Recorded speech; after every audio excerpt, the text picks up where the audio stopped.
What's up, guys? In today's video, I don't know what made me think about this, but I just had this idea today to make a video about this certain topic, and it's the stages of a fragrance addiction. So I just pulled it up on ChatGPT. The stages, I'll let you guys know if it's correct and where I was at the time, if if this has anything to do with me, and I'll also give you my stages, and I'll tell you where I'm at currently.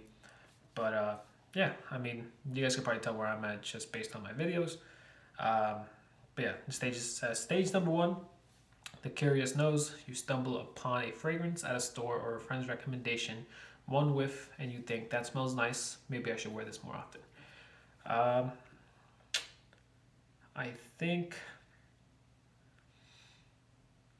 what I would compare it to was years ago. I don't remember.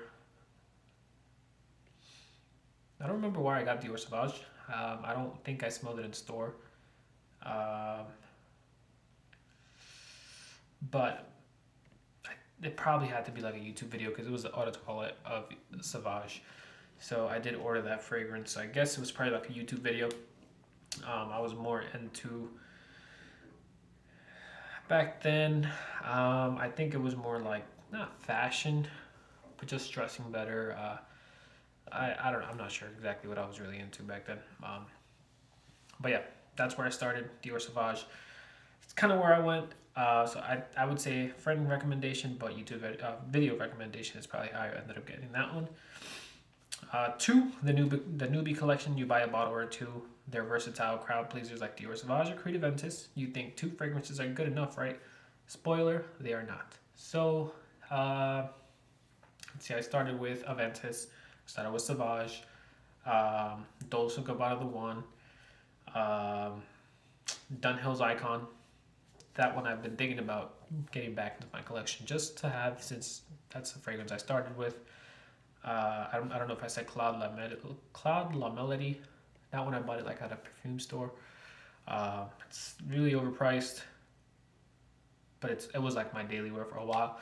Thought about getting it, but I just don't want to spend the money at a fucking perfume mania, you know. That was pretty much my collection for a while. I'm trying to think if I had anything else. Sauvage, the one. And I had a few, like a set of the Dollar Shave Club fragrances. I don't know if anyone knows what I'm talking about. It was like a discovery set. I ended up giving that to my brother. I also had 1 million. Actually, I probably got 1 million first. It was 1 million eau de toilette. I think it was, if I'm not mistaken, this was around the time it was first released. Actually, I'm not too sure when it was first released, but I don't think there was any flankers to it. Anyways, I'm not gonna fact check it. Fact check me if you think like. I mean, I got into fragrances when I was young, so I don't know. It might be hard to fact check me on that one. Three, the Scent Explorer. You discover YouTube fragrance reviewers and forums like Fragrantica. Suddenly, there's a whole world of niche designer and indie fragrances. Your wish list grows exponentially. Yeah. So I'm trying to think who I first started watching when I got into fragrance videos. That was probably like way back then. Actually, I remember watching Jeremy Fragrances. I do remember watching Jeremy Fragrances. I think I did get a few fragrances just from his recommendations. I know I never got La Nuit de l'Homme. And to be honest, this was before Crazy Jeremy. This was like, he was pretty much the only fragrance reviewer at the time. I think his name was Kevin Samuels, if I'm not mistaken. I watched some of his videos. I think that's about it. But I just never went to a mall and smelled fragrances, or went to like a Macy's and smelled fragrances. I never liked the pressure of a salesperson trying to sell me something while I'm just trying to smell something. I kind of got over that now, but yeah, that's kind of why I didn't really smell things in person. Let's see. But fragrance reviewers. So yeah, I'm trying to think. Okay, so I remember when there was more things. So for me, Creed Aventus was like the god of, the top of fragrances. So I didn't know there was other fragrance, top tier fragrance things or houses like, I would say Amouage is up there. Uh, let's see, Creed, Amouage, um, Xerjoff. I'm not putting Parfums de Marly up there. That's probably gonna get a little high and some hate, but I'm trying to think what else. I'm not too sure about Killian. I guess you could put. I would say Killian's under Amouage and Creed. But either way, like I was surprised there was more niche houses. So yeah, that definitely did start to grow. I think that's when I started seeing more of like Trent Sense, maybe Justin Copeland, Chaos fragrances. Those are the type of fragrance videos I would watch. Mostly Gen Sense and Chaos fragrances, just because the content they make, I find it's more for beginners. They're trying to get into fragrances. They kind of tell you what's not the best overall, but just I guess the best in the current market. So like let's say if you go to Macy's, what's the best stuff in that current market? I find they never really made a lot of stuff of older fragrances. They kind of just it's the 2025 best fragrances of 2024 that came out or whatever. Which it limits you a little bit, especially when you're getting into fragrances to begin with. Since they're pushing a lot of the new fragrances, there's a lot of fragrances that came out prior that you don't hear too often from them. So you kind of just think about the new fragrances, nothing good about the older ones. So there was a point that I kind of started getting into older fragrances, cheapies that were good back then, but were like pretty much cheap now.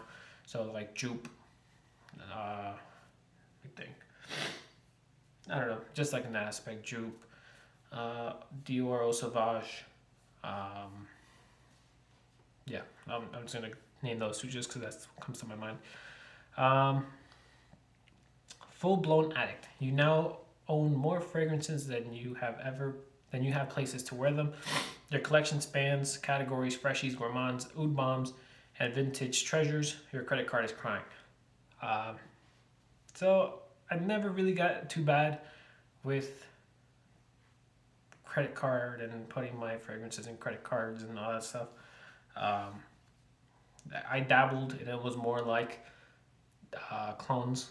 So clones, very cheap, very easy to pay off. I did have a certain budget that went to that. So I did budget my fragrances, or I do budget my fragrances, to make sure I could actually make the purchases instead of just putting it on a credit card and you get dead just from fragrances. The full-blown addict for me was clones. There was a point that I had a lot of clones. And I wouldn't even say I necessarily enjoyed all of them. I kind of just wanted to keep getting more stuff. Then it was just to the point that I had like maybe at least 250 fragrances. And it was things I wasn't even wearing. I would kind of gravitated to the same kind of things, and when I started buying designers, it kind of changed. So basically, let's go ahead and start from the beginning of the clones. My first clones were Tom Ford Tobacco Vanille clone, Ombre Leather clone, Oud Wood clone, Louis Vuitton's L'Immensité clone, Ombre Nomad clone. And it was pretty much just clones and clones. And it just kept on going that way. Angel Share clone, Intoxicated clone. But yeah, it just kept on growing. I think it was more of experimenting what I liked. Now that I go back and think about it, I just experiment more what I like. I wanted a certain fragrance that was for me, or just really good fragrances, what I thought were really good. Especially here in Buffalo, there is no Louis Vuitton store, there's no Dior store, there's no Neiman Marcus or any of those high end stores. For myself to be able to smell high end fragrances, I would buy the clones. If I don't like it, flip it. You lose like $5, $10, whatever. Sold it off. I would be buying them in 5 to 10 at a time. I don't even think I wasn't even making content at the time. Um, but yeah, I was buying like 5 to 10 fragrances at a time. It was not a good thing to be doing, but at least it's over with, and it was with cheapies, not with niche, and not with high-end designers. So, okay. The frag head phase is phase number 5. Terms like sillage, dry down, and projection are part of your daily vocabulary. You critique fragrances with phrases like, the top notes are a bit synthetic, but the ambergris space is to die for.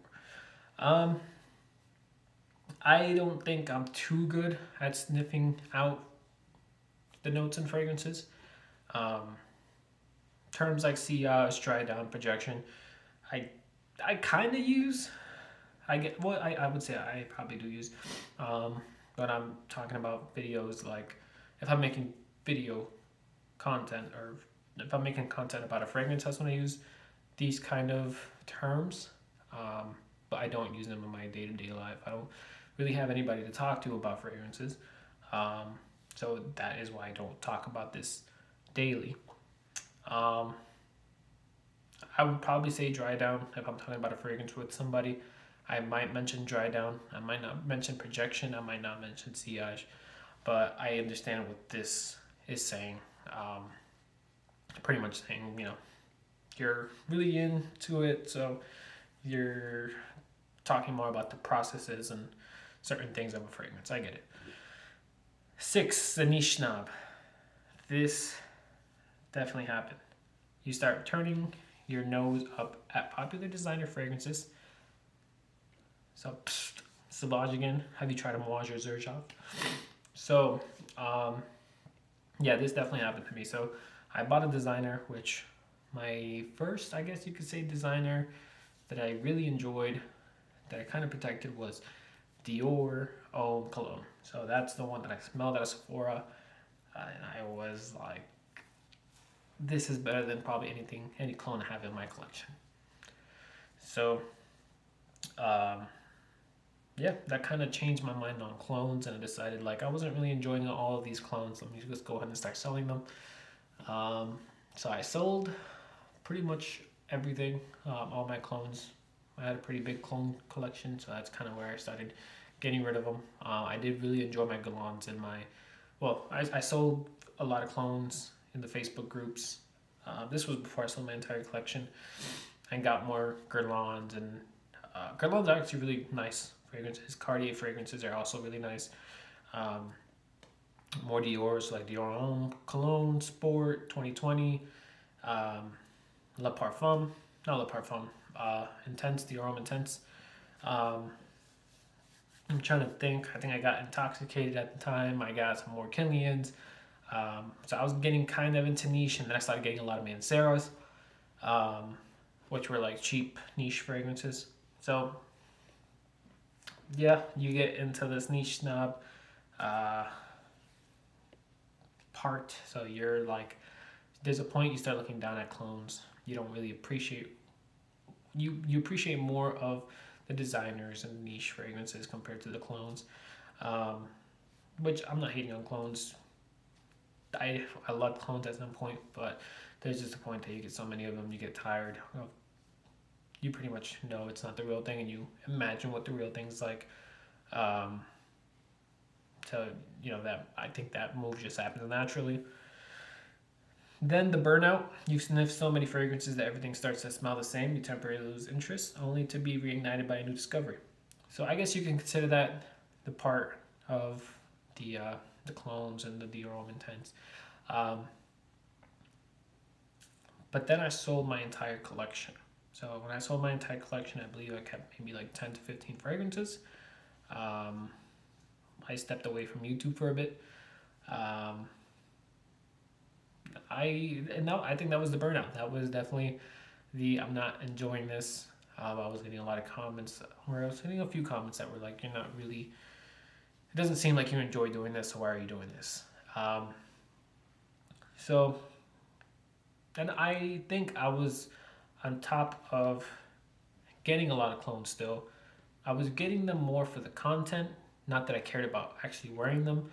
I would make the video and then I would probably either keep it or just sell it right after the video. Um, so it was kind of like pointless purchasing. I was purchasing just to make the content, and at the time I was uploading or trying to upload every day. So that's kind of, uh, I guess the burnout phase of this. So I would say that for myself, the burnout would be before the niche snob.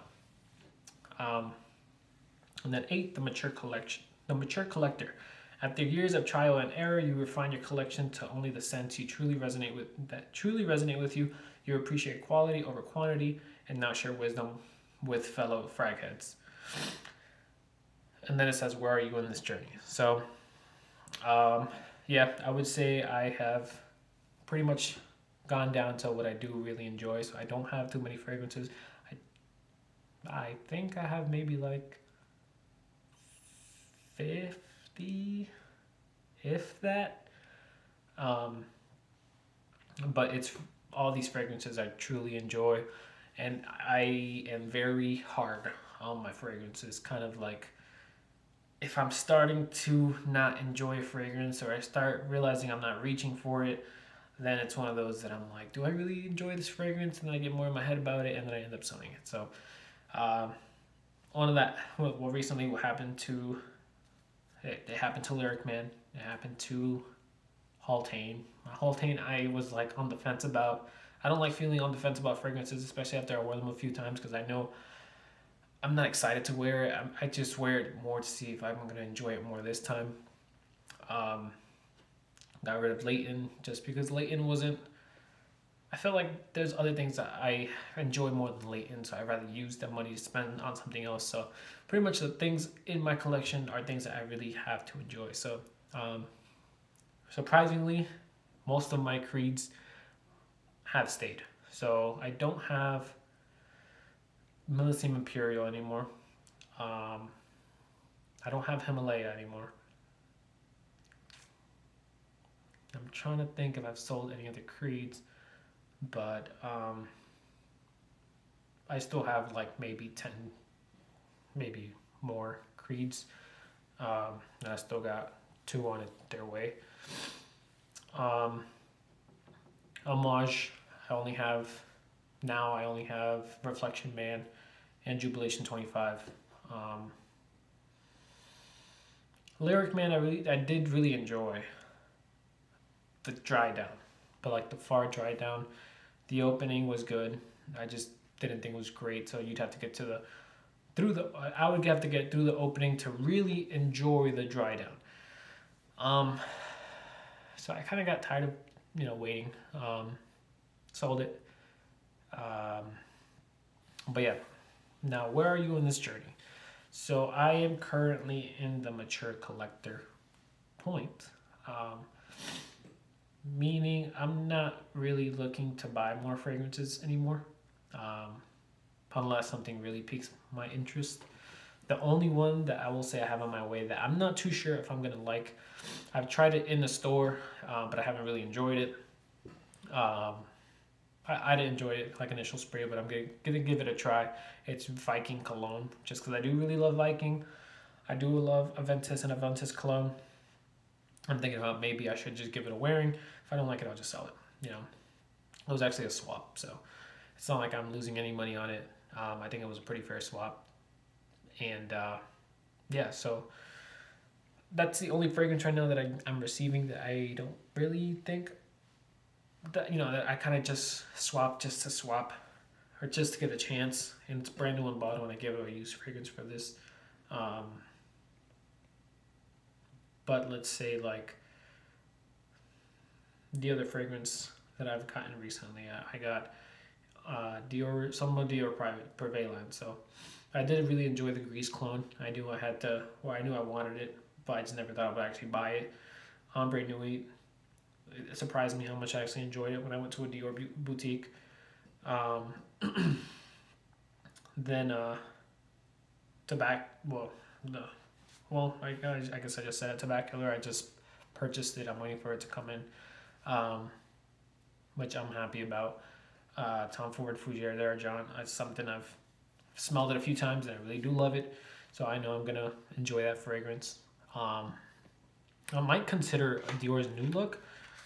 You know what? I'm gonna go ahead and spray this on myself or on the back of my hand because I was like, why would Dior come out with something like this? Then I just sprayed the sample on my hand one time and I just kept on smelling it and I'm like, all right, never mind. It's actually pretty good. It's just very fresh. I don't know. I hated it at first. Now I actually think it's pretty decent. Eau Noir and Eden Rock, I do like. I don't think I would buy bottles though. So I think now I'm more particular with what I buy. And yes, it's gotten more expensive. Like I'm more interested in higher end things right now, but I'm still interested in the cheaper things that I had in the past that I really did enjoy, that I would probably purchase again, like Guerlain Intense, the L'Homme Ideal Intense or whatever it is. I would purchase that one again. I would purchase Cartier's Declaration. Declaration is probably what I'm going to pick back up. Dunhill Icon just to have it again. I'm thinking about getting Dylan Blue, Versace's Dylan Blue. It's a really cheap fragrance, just because it reminds me of when I first started dating my current fiance. I was actually wearing Dylan Blue. I got the gift set from TJ Maxx, and that was my scent of the day. What happened to my bottle? Or that was my signature scent. What happened to my bottle? No idea. We were living in Florida at the time, and I had the aftershave and the body wash. I had the whole thing. You know what I'm saying? But so I'm just thinking about purchasing that fragrance just for memory's sake. I could go ahead and read you guys what's on my list as of right now. So one of the ones that I do want to try is Ombre Sultan by Serge Lutens. That's been on my list for a while. I've never purchased it. Ombre Nomad, that is a must for me. Imagination's also a must for me. Meteor is also a must for me. Those are three I'm gonna buy. Fougere d'Argent was on there, but Effin Fabulous is on there, which, I mean, I'm alright with smelling like baby wipes. It's a weird scent. I had the clone, but I really did enjoy it, and then I sold it, and then I tried it on at a store. I'm like, it's actually something about those baby wipes, some Tom Ford baby wipes. I'd smell like that all day. Spice Blend was not on this list. I just added it to it because I have it now. Tobacco was on this list, but it's marked off. So on here, I think that's all I have left. Then these other ones are like cheapies kind of. So Dunhill Icon, Versace Dylan Blue, which I just talked about, Cartier Declaration, Guerlain Intense, and L'Instant Eau de Parfum. I did have the Eau de Toilette. I've heard the Eau de Parfum better, so I'm thinking about buying the Eau de Parfum. Boston Scent Elixir. This is a fragrance I smelled in an airport. I just remembered the name, so I'll be probably purchasing that one. I don't think it's too expensive either. And I think that's it. I've thought about adding two more to that list, which is Oud Satin Mood and Grand Soir. And L'Homme à la Rose. Those three I've thought about adding to the list, but I think I have to get decants and spend more time with them. That's where I'm at right now. I feel like probably next year I could see myself not buying any more fragrances after I purchase what's on that list, which is not that many or not even that expensive besides Louis Vuitton's.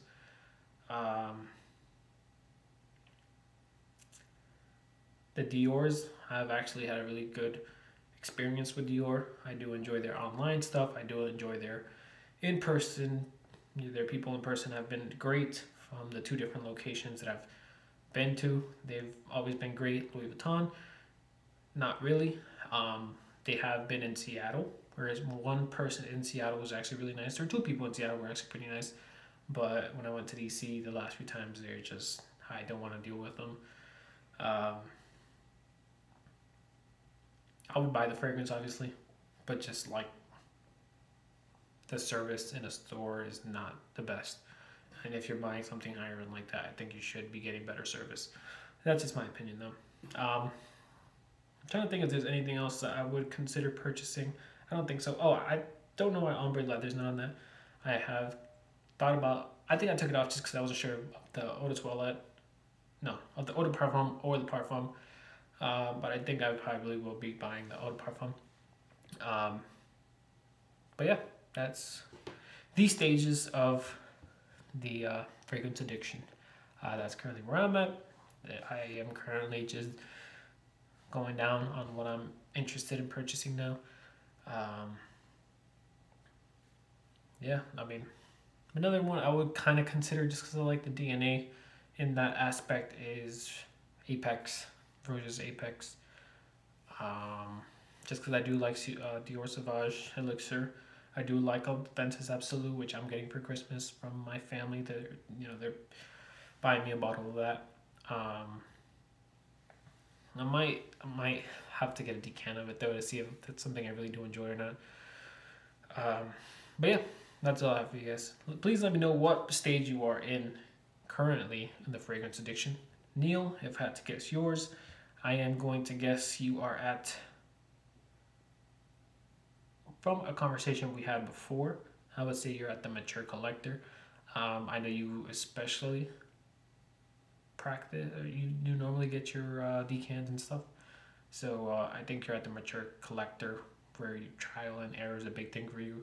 You've sent me plenty of decants because I believe those are probably the ones that you either did purchase a bottle or think you probably were never going to purchase a bottle of, so you just kind of passed up on it. But yeah, that's all I have for you guys today. Please leave a like and subscribe, and I will see you guys on the next one. Have a good one.